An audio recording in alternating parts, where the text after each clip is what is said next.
This is Jamie Drummond for Good Food Revolution. I'm here today with someone I haven't seen in quite a long time, Mr. Warren Porter from Iron Gate Cellars. How are you today, sir? I'm better now that I see you. How are you, Jamie? It's been a couple of years. It has been a long time.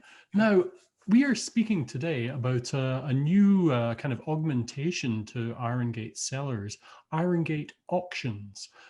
Would you mind telling us a little bit about the inspiration behind that? I know you've been lobbying for a long time for some kind of dilution of the rules surrounding beverage alcohol sales, but please tell us a little bit about the inspiration behind these virtual auctions.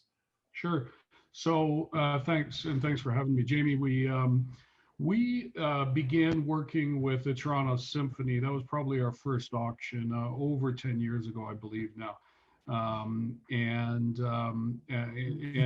we've been managing their collection for them and helping them lot it and put on their auction, which is held live every year at the top of the CIBC Tower downtown. And one of the things that we recognized a long time ago was that it is expensive and difficult and not as lucrative for a charity to hold a live wine auction, right? As much as sometimes they're a fun little party, you've got to get a whole bunch of people together at 7 o'clock on a Thursday night to come downtown and eat a lamb chop and hang out for 4 hours. And there's not a lot of, people that we know that get excited about doing that. And so the crowd was, smaller than it should be. And so quite a number of years ago, we began to lobby the AGCO and LCBO to say, look, in the interest of these charities, now the world's different now. We don't do live auctions. And so let's find a way to get these online. And we were shot down over and over and over again. So we took it, we had escalated it. We did everything that we could do. And we're never able to, convince them that it was a good thing, or I guess have them expand. So as COVID has done with a number of different things, it's opened up this possibility because, quite frankly, there's no other ways for a charity to raise money, and when a lot of their income is through a live wine auction. And so the AGCO, I guess, acquiesced and said, look, from now on, this is going to be a permanent thing, which is the right thing to do.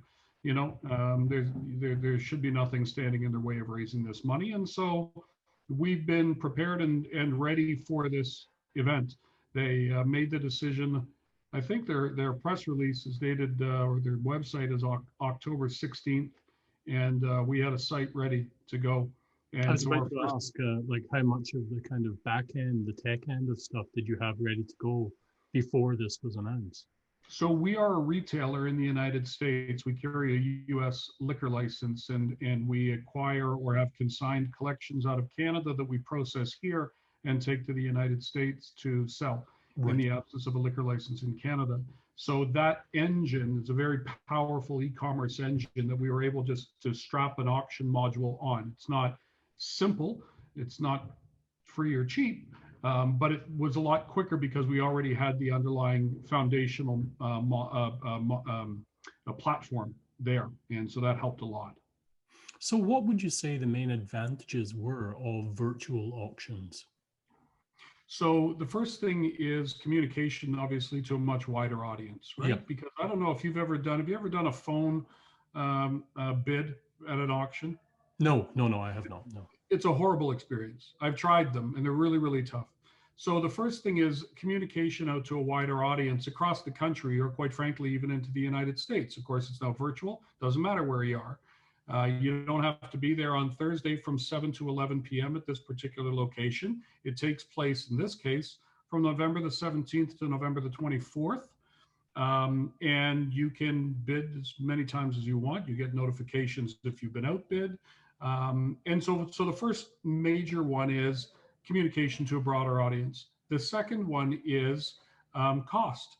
So you no longer are printing catalogs. You're no longer getting professional photographs. You're no longer renting a venue. What's that? Renting a venue. Renting a venue, paying for catering. There's a lot.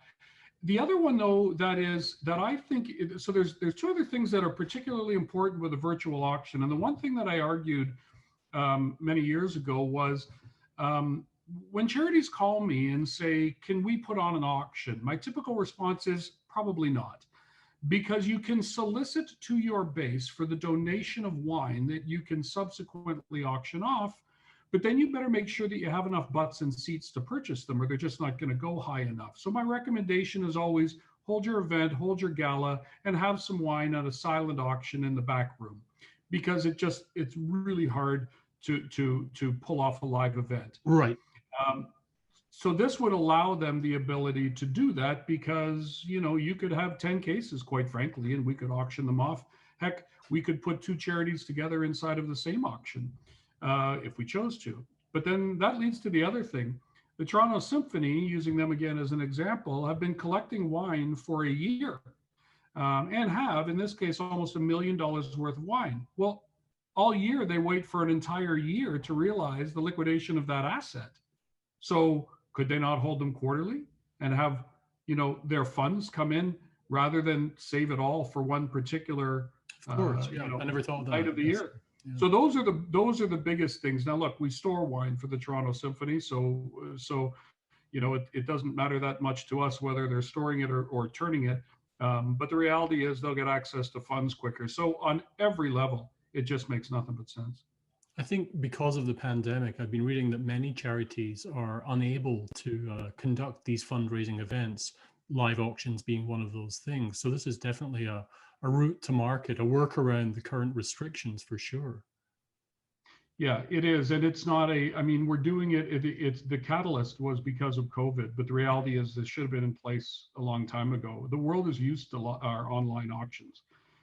We got used to it with eBay. Yeah. And now we look at anything live as just being certainly not being as desired as an online auction is, where we can do it in our, Smurf feet pajamas from our cottage rather than having to go downtown, right? So I guess we're not at the point yet where, like eBay, we can have a buy it now button for online auctions and the like.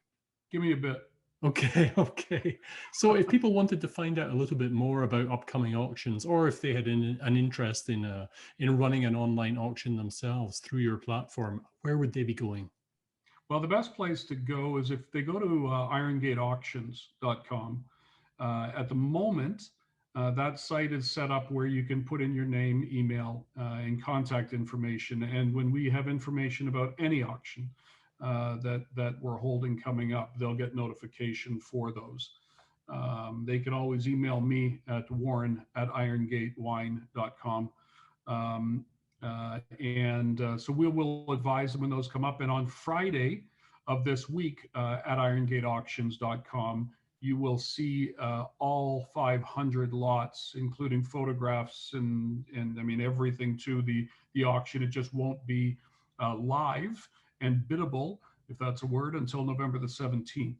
Until the 24th. But for right now, go to irongateauctions.com, enter your contact information, and we'll email you and tell you when it's live. And you can go. You don't need to enter in your credit card information and all that stuff. Just your name and email address is enough. I have one last question before we go.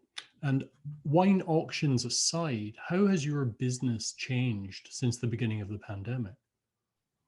Well, we have a couple of businesses, and so I'll tell you how the two main ones have been impacted. The first one, the one that we started with, was storage. So we store wine for private clients. Houses are being sold. Single family homes are being turned. People are downsizing, moving. There's a lot of change taking place. And what that does is it disrupts people's cellars, and they need to put wine in storage for a period of time or permanently. And so our storage business has gone, we barely have any room already anyway. We've had to take on more space. And so that has grown quite significantly. From a retail side, and retail being the largest part of our business, you hate to say it, but there's a lot of people with an awful lot of spare cash right now inside of the demographic that we sell to, for a number of different reasons. And so you'll find that you hear the same thing over and over again with other high-end wine auctions and wine markets. It's going quite well. People aren't traveling. They're not dining out. Tech stocks are up, and a lot of businesses are doing extremely well. So there are sectors, it's the K economy, as they say, right? And so there are a lot of sectors that are being hard hit, but there's a lot of sectors which are doing very, very well, and a lot of people who are doing well. And that spare cash flow it has allowed them to purchase a lot of wine. So so we have not been in the United States negatively impacted from this. In Canada, it's the storage is done well. There's a couple of things that that get hurt, but overall we're not complaining. We're better off than significantly more of our friends in the industry for sure. Yeah, I can imagine. Well, Warren Porter, thank you very much for joining us at Good Food Revolution. Thanks, Jamie. It was good to see you. Let's not make it 2 years. Let's not make it over a video conference next time. Looking forward to seeing you on the other side. Excellent. Thanks very much. Bye for now.